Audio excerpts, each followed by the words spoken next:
वर्णानाम अर्थसंधानाम रसानाम छंदसामपि मंगलानाम च कर्तारौ वंदे वाणी विनायकौ।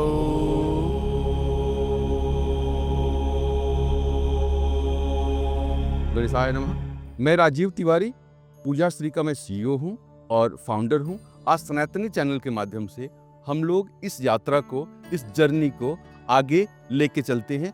हमारा पूजा परफॉर्मेंस की जो हमारी टेक्निक है वो कितनी रैशनल है, कितनी वैज्ञानिक है, वो हम बताने की कोशिश कर रहे हैं। हम बात करते हैं कि आखिर गणेश जी को प्रथम पूजित देवता मानते क्यों हैं। गणेश जी सभी जीवधारियों में, चाहे वो स्थावर हो, जंगम हो या उभयचर हो, रोडेंट हो, वर्टिब्रेट हो या एम्फीबियन हो, किसी भी उसमें, चाहे बैक्टीरियल क्यों ना हो, उन सब जिसमें जीव है, गणेश जी उन सब के देवता हैं।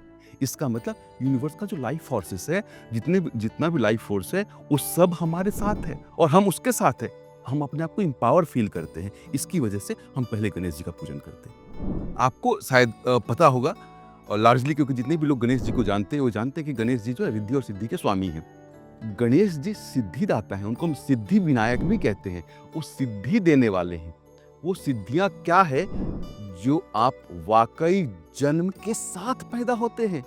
और आपके गणेश जी क्या करते हैं कि उन एनर्जीज को जो आप जन्म के साथ जिससे पैदा हुए हैं, उसको वो बड़ा करते हैं, उसको एक फोर्स देते हैं, कोई ताकत देते हैं कि जिन चीजों के साथ आप जन्म से पैदा हुए हैं उनको आप कैसे बड़ा कर सको।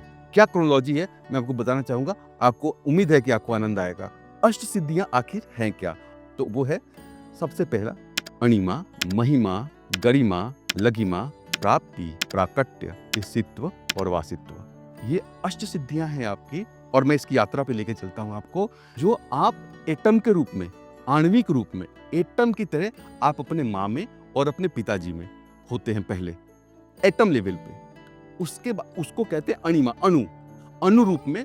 वहां भी गणेश जी की कृपा से आप एक सॉलिड फॉर्म में, आपके अंदर कोई डिफॉर्मिटी नहीं है, कोई बीमारी नहीं है। वो गणेश जी की कृपा है, क्योंकि उन्होंने आपको वो सिद्धियां दी हैं। तो अणुओं के रूप में अपने माता के अंश में, अपने पिता के अंश में आप होते हैं। और आप सही से सही सलामत आप एक इम्ब्रो फॉर्म में जाते हैं, जिसको कहते हैं लघिमा। मतलब छोटे रूप में आपका ये जीव छोटा लघु रूप में आ गया, उसको कहते हैं लघिमा। लघिमा मतलब अब आप इम्ब्रो फॉर्म में आ गए हैं। उसके बाद आप में गरिमा आती है। आपका लिंग निर्धारण होता है कि आप स्त्री हैं या पुरुष हैं। वो एक तरीके से ये भाव है कि आप उसको गरिमा मान सकते हैं। अनिमा, लघिमा, गरिमा, महिमा, इन चरणों को पूरा करके, इन सिद्धियों को प्राप्त करके अब आप प्रकट होते हैं। आप पृथ्वी पर, उसको प्राकट्य कहते हैं।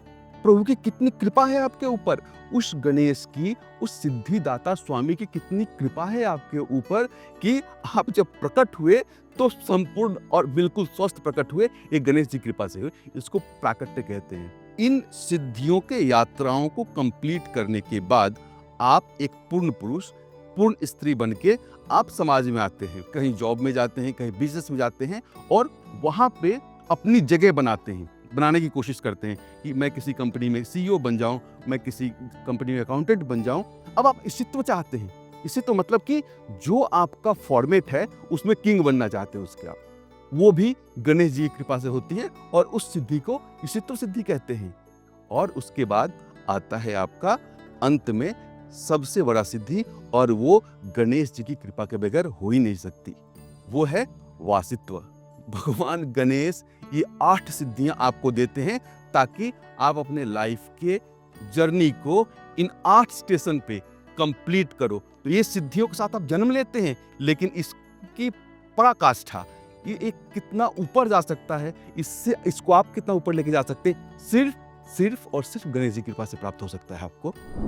गणेश जी हमारे जीवन में क्या लेके आते हैं, ये सब तो हमने बात की, लेकिन हम क्या कर सकते हैं गणेश जी के लिए? हम किस तरीके से उनका पूजन कर सकते हैं? तो किसी भी पूजन में 5 तरीके से, पंचोपचार, 5 तरीके का उपचार होता है हर पूजा का। जिसमें होता है आपका प्रथम तो आचमन, उसके बाद धूपम, फिर श्रृंगार, फिर प्रसाद और फिर आरती। हमारे पास एक शुभारंभ किट है। शुभारंभ किट के अंदर जो है वो पूरा का पूरा प्रोडक्ट है हमारे पास इस बॉक्स के अंदर, जो गणेश जी का पूजन करके जिन प्रोडक्ट से, और आप अपने कार्य की जितना जल्दी हो सके शुरुआत कर सकते हैं। सबसे पहले आप जब गणेश जी आपके यहाँ आते आह्वान करने के बाद, तो उनको सुगंधित जल से, जैसे गुलाब जल है हमारे पास, केवड़ा जल है, चंदन जल है, इस तरह के सारे जल हैं, आप उसको डाल करके और उस जल से प्रभु का आचमन करें। आचमन के बाद उनको उस जिस जगह आप उनको विराजे हैं वहाँ पे धूपम करें, धूप दिखाएं। उसके लिए हमारे पास कई तरीके की अगरबत्तियां हैं, धूप बत्तियां हैं, धूप कोन्स हैं, जो कि आपको हमारे वेबसाइट से मिल जाएगा। उसके बाद गणेश जी को आप श्रृंगार करें। मित्रों, मैं आपको बताना चाहूँगा अष्टगंध क्यों? अष्टगंध सिर्फ इसलिए कि क्या होता है, आप कई बार नियमित सर्वांग स्नान पूरी तरीके से भगवान को स्नान नहीं करा पाते, किसी में इमर्ज नहीं कर पाते या उनको प्रॉपर स्नान नहीं करा पाते, तो आपके पास अष्टगंध है कि अगर आपने भगवान को उसको लगा दिया हर अंग पे, तो एक तरीके से भगवान रेजुवेनेट फील करते हैं, अपने आप को काफ़ी एनर्जाइज फील करते हैं और एटलीस्ट स्नान कराने का लाभ आपको मिलता है। उसके बाद उनको प्रसाद, जब ये सभी चीज़ें हो जाए तो प्रसाद उनको, जैसे खीर इत्यादि जो आपको घर में आसानी से बना सके, जिसके अंदर आप केसर का यूज कर सकते हैं। केसर स्वमेव में एक प्रसाद है, अगर आप कुछ भी नहीं, बस केसर और मिश्री का भोग लगा सकते हैं। प्रसाद के बाद जैसे हमारे पास घी है, केसर है, घी केसर का भोग लगा सकते हैं, घी मिश्री केसर का भोग लगा सकते हैं भगवान को, अगर आपके पास समय नहीं है पूर्ण प्रसाद बनाने का। और इसके बाद आप अंत में, ये हमारा भीमसेनी कपूर है, इसके साथ आरती करके और भगवान का पूजन समाप्त कर सकते हैं। भीमसेनी कपूर खाया भी जाता है अलग अलग व्यंजनों में, इसका रेसिपी हमारे वेबसाइट से भी मिल जाएगा आपको।